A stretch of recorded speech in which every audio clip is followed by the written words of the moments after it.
crucial MoU has been signed between India and the UK in the security sphere. The Central Bureau of Investigation, CBI, and the UK's National Crime Agency have signed a Memorandum of Understanding in Aylesbury to strengthen cooperation on combating organised crime, corruption and economic offences. On Wednesday, the same day, India and the United Kingdom signed a long-awaited free trade agreement. The MoU is aimed at improving information sharing and cooperation between the two nations. Let me take that then with Adit Kothari. Adit, is this a big moment for India as far as agreements are concerned, and does that signal that this is where the world is headed? We're not just simply going to be talking about trade. When we're talking about agreements, let's talk about all other sectors which do impact both the countries, because the Prime Minister, the Indian Prime Minister, in his press conference, Adit Kothari, was very clear on bringing up two aspects. Number one was his discussion with Keir Starmer on terrorism,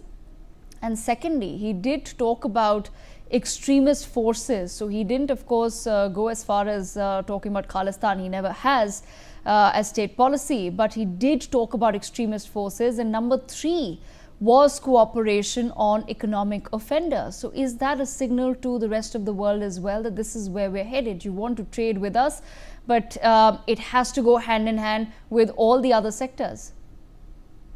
I completely concur with that. I think it's a tectonic shift with this particular government because they understand the concept of reciprocity. So, it's the relationship, the foundations of any good relationships is based on give and take.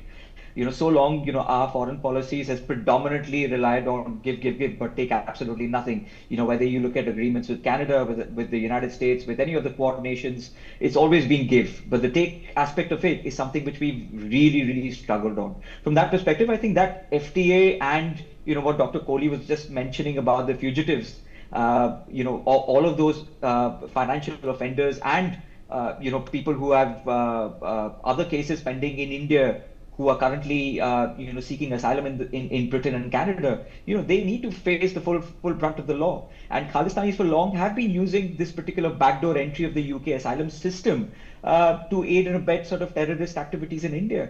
And they have been provided disproportionate amount of patronage by the state machinery in Britain.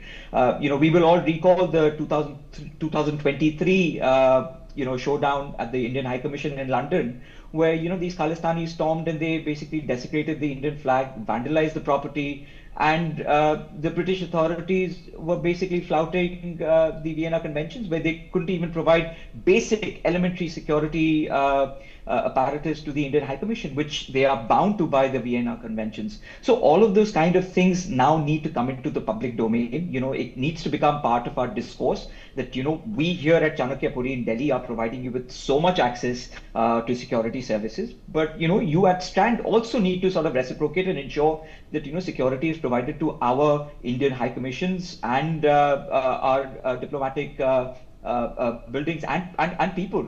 Vikram Doraiswamy, who's the High Commissioner, he was visiting a Gurudwara in Glasgow, and he was heckled by Khalistani extremists, and he was basically forced to retreat and go back into his car. So that's the kind of flouting of Vienna Conventions that we've seen by the British government.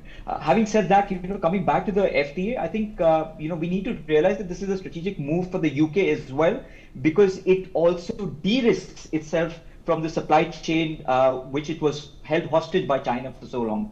Yes. So, it's a complex deal at the end of the day, and it has taken 5 British Prime Ministers, because I am going to count Theresa May as part of that initial negotiations. And, where it was basically stuck was with the Conservative government, because they were forced by their electorate compulsions with regards to visa, easing the visa regulations and visa norms, allowing more Indians into the UK workforce market, and also ensuring that the security contributions made by the short-term Indian visa holders, people who come on ICT visas and work for Mahindra Tech and TCS, etc., and they were basically paying into the social security contributions, that has now stopped. So they did not want to sort of forego that particular aspect, which in 10 months of this Keir Starmer government, they've been easily able to navigate and mitigate that particular aspect.